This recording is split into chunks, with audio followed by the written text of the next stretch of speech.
Hello mga katikangers. Pangal daw manin. Sitaw, string beans,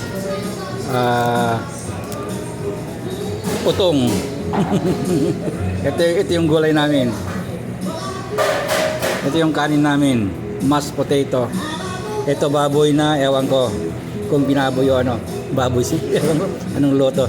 Ito nakita ko na nasilihan ko doon, fish with citrus.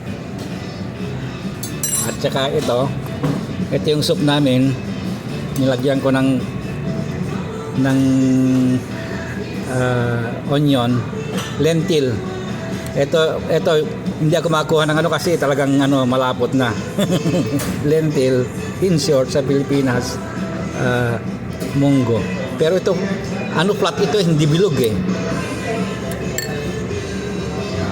At saka yung panulak natin ay masaya dahil meron na tayong pineapple juice.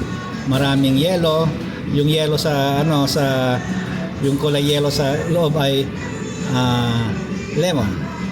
1 slice of lemon. Okay. So ano pang gagawin natin? Let's eat. Bye-bye.